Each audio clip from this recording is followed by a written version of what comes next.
बोलण्यासाठी भाजप नेते प्रवीण दरेकर इथे सुद्धा आपल्या सोबत आहेत। प्रवीण सर, आपण पाहतो एकूणच देवेंद्र फडणवीस आता मुख्यमंत्रीपदी विराजमान होतील अशी शक्यता आहे, तसं त्यांचं नाव निश्चित झाल्याचंही कळतंय, कसं पाहताय? अशा प्रकारे देवेंद्रजींचं नाव निश्चित झालं असेल तर त्याचा निश्चितच मला सर्वाधिक आनंद आहे। भारतीय जनता पार्टीच्या प्रत्येक कार्यकर्त्याला, पदाधिकाऱ्याला त्या ठिकाणी आनंद तर होईलच, परंतु सर्वात जास्त आनंद त्या ठिकाणी महाराष्ट्रातल्या जनतेला आणि मतदारांना होणार आहे। कारण त्यांनी देवेंद्रजींच्या बाजूने मॅन्डेट दिलेला आहे आणि त्याच्यामुळे सर्वाधिक जवळपास 132 आणि 5 अपक्ष असे 137 जागा आज त्या ठिकाणी भारतीय जनता पार्टीच्या आहेत। त्याच्यामुळे महायुतीलाही आनंद होणार आहे। विशेषतः मंत्रालयातल्या प्रशासनालाही एक उत्कृष्ट अशा प्रकारचा प्रशासक आल्यानं महाराष्ट्राच्या भविष्यासाठी त्या ठिकाणी सर्वांनाच आनंद निश्चितपणे होईल। आणि एक गोष्ट याच्यासाठी देवेंद्रजींनी मुख्यमंत्री होणं का आवश्यक आहे, तर आज महाराष्ट्राला विकासाची भूक त्या ठिकाणी या 2 वर्षाच्या कालावधीमध्ये महायुतीने दाखवलेली आहे।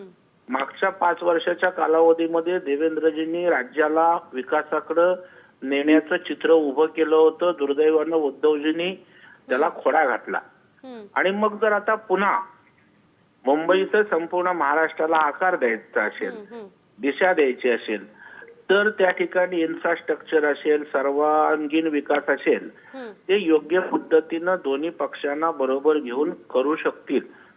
त्याशिवाय जो प्रशासकीय आणि आर्थिक नियोजन राज्याचं आहे तेही उत्तम पद्धतीनं ते त्या ठिकाणी करू शकतील। नक्कीच, धन्यवाद प्रवीण सर, साम टीव्हीशी बातचीत केल्याबद्दल, साम टीव्हीला दिलेल्या या प्रतिक्रियेबद्दल। एकूणच आपण पाहतोय फडणवीसांचं नाव हे मुख्यमंत्री पदासाठी निश्चित झाल्याची माहिती सूत्रांनी साम टीव्हीला दिली आहे। त्यामुळे आता या मुख्यमंत्री पदासाठीचा फॉर्म्युला नेमका कसा असेल ते पाहणं औत्सुक्याचं असणार आहे। संध्याकाळपर्यंत या संदर्भातला निर्णय होत असेल तर आपलं त्यांना समर्थन असेल। एक असं आहे की आज आम्ही महायुती म्हणून निवडणुकीला सामोरं गेलेलो आहोत।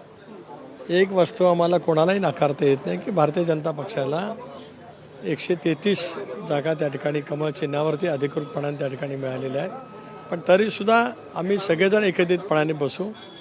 आमचं सर्वांचंच केंद्रीय नेतृत्व दिल्लीमध्ये आहे, त्यांच्याजवळ या विषयावरती चर्चा त्या ठिकाणी होईल आणि त्या चर्चेच्या वेळेला त्याच्या अनुषंगाने त्या संदर्भातला योग्य तो निर्णय लवकरात लवकर होईल। पण सर, आता जशा पद्धतीने महायुतीचा निकाल लागलेला आहे, दुसऱ्या बाजूला एक असं चित्र पाहायला मिळतंय की अनेक ठिकाणी तुतारी पक्षाचे जे उमेदवार उभे होते त्यांच्या विरोधात ट्रम्पेट या चिन्हावरती अनेक मतदार उभे होते आणि त्याचा फटका कळत बसलेला आहे, जसा लोकसभेत बसला होता असा दावा पुन्हा एकदा केला जातोय। पराजयाला कारणं शोधावी लागत असतात, त्याच्यामुळे कारणे शोधावी लागलेली आहेत।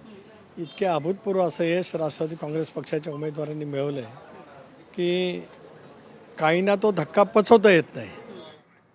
एकूणच आपण पाहतोय विधानसभा निवडणुकीच्या निकालासंदर्भात या वेगवान घडामोडी घडतायत। एकूणच सगळे नेत्यांच्या प्रतिक्रिया सुद्धा येत आहेत। दरम्यान आताची महत्त्वाची बातमी म्हणजे मुंबईमध्ये भाजप आमदारांची उद्या बैठक होणार असल्याची माहिती सूत्रांनी दिली आहे। सगळ्या आमदारांना मुंबईमध्ये थांबण्याच्या सूचना देण्यात आलेल्या आहे, तर मतदारसंघात गेलेले आमदार मुंबईत आता परतणार असल्याची माहिती सूत्रांकडून कळते। आज संध्याकाळी दिल्लीमध्ये चर्चा झाली की त्यानंतर उद्या नेता निवडीसाठी ही बैठक होणार आहे। त्यामुळे आता नेता नेमका कोण असेल, मुख्यमंत्री नेमका कोण असेल ते पाहणं महत्त्वाचं असणार आहे। एकूणच या संदर्भात दिल्लीत खलबत झाली की महाराष्ट्रामध्ये सुद्धा चर्चा होणार आहे।